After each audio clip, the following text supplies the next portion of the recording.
ઓક્ટોબરમાં જે કમોસમી વરસાદ થયો હતો ને જે કૃષિ રાહત પેકેજ અપાયું છે એમાં કુલ 33,41,976 અરજીઓ એ વિભાગને પ્રાપ્ત થઈ, જેમાંથી મંજૂર થયેલ અરજીઓ 33,08,951 એ અરજીઓ મંજૂર થઈ છે.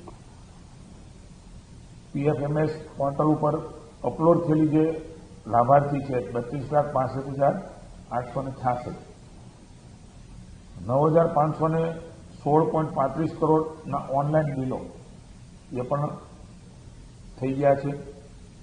અત્યારની સ્થિતિએ 32,49,424 ખેડૂતોને 9,466 કરોડની સહાય એ સીધા જ એમના ખાતામાં જમા થઈ છે. ઓગસ્ટમાં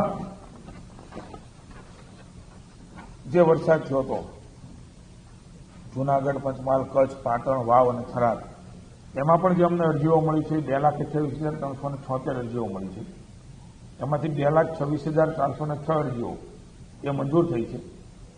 2,24,386 લાભાર્થીના ખાતામાં 392.79 કરોડના ઓનલાઈન બિલો એ પણ થયા છે. ને અત્યારનું સ્ટેટસ કહું તો 2,23,737 ખેડૂતોને 791.19 કરોડની રકમ એ ડાયરેક્ટ એમના ખાતામાં જમા થઈ છે. જમીન સુધારણાનો પણ ત્યાં પ્રશ્ન હતો, એમાં જે અરજીઓ મળી હતી 41,777 મંજૂર અરજીઓમાંથી 37,255 થઈ છે. 36,615 લાભાર્થીના 113.01 કરોડ એ ઓનલાઈન બિલો તૈયાર થયા છે. 31,958 ખેડૂતોને 104.37 કરોડની સહાય એ જમીન સુધારણાની પણ મળી ચૂકી છે. ખરીફ પાકોની ખરીદીને લાગે વળગે છે ત્યાં સુધી કુલ જે ખેડૂતો નોંધાણા હતા 10.11 લાખ. SMS જે જણસ ખરીદીની થઈ 10,589. કુલ લાભાર્થી સંખ્યા જણસ ખરીદીની 8,21,174 એની ખરીદી ખેડૂતોની સંખ્યા છે. ખરીદી જે થઈ છે જે જણસની એની રકમ હું આપને જણાવું તો 12,923.60 કરોડ રૂપિયાની ખરીદી એ રાજ્યના ખેડૂતોના હિતમાં માનનીય મોદી સાહેબ જે MSP પ્રાઇસ નક્કી કર્યા છે એમના કારણે ખેડૂતોના આ પ્રકારે જણસનું મૂલ્ય એની ખરીદી થઈ ચૂકી છે.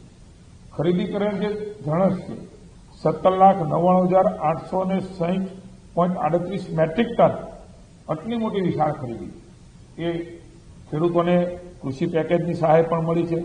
એમનો માલ પણ ખરીદવાનો પેરેલલ રાજ્યની સરકારે ચાલુ રાખ્યું છે. જે ચૂકવણા થયા છે એની સંખ્યા 6,33,149 ખેડૂતોને એનું મૂલ્ય 9,907.86 કરોડ રૂપિયા એમને ચૂકવાઈ ગયા છે. બાકીના પણ ચૂકવણાઓ ગોડાઉનના ખૂબ મોટી ખરીદી થવાના કારણે નાના મોટા પ્રશ્ન હતા. મારા વિભાગમાં મિટિંગો કરીને એ પણ પૂરા કર્યા છે. 1 લાખ વધારાની મેટ્રિક ટન ગોડાઉનમાં સમાઈ શકે એવા ગોડાઉનનો પણ વ્યવસ્થા સરકારે કરી છે, હજુ પણ વ્યવસ્થા કરી રહી છે. એટલે બાકીના લોકોને પણ એ નાફેડ દ્વારા એમની રકમ મળી જશે.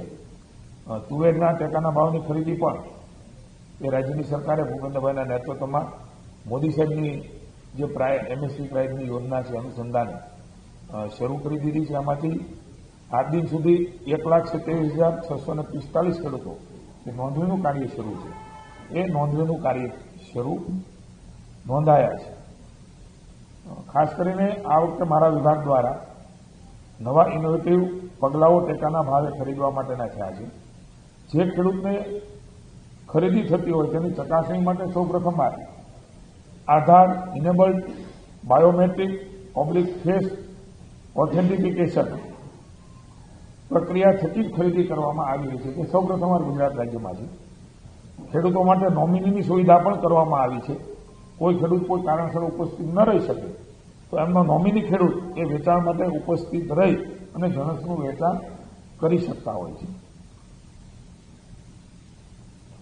બધા જ ચૂકવણાઓ આપ સૌના ધ્યાનમાં છે એમ સીધા જ બેંક ખાતામાં મોદી સાહેબે DBTની જે શરૂઆત કરી ડાયરેક્ટ બેનિફિટ ટ્રાન્સફર એનો સૌથી મોટો બહોળો લાભ કે આજે સીધા લાભાર્થીઓને રાજ્યમાં મળી રહ્યો છે.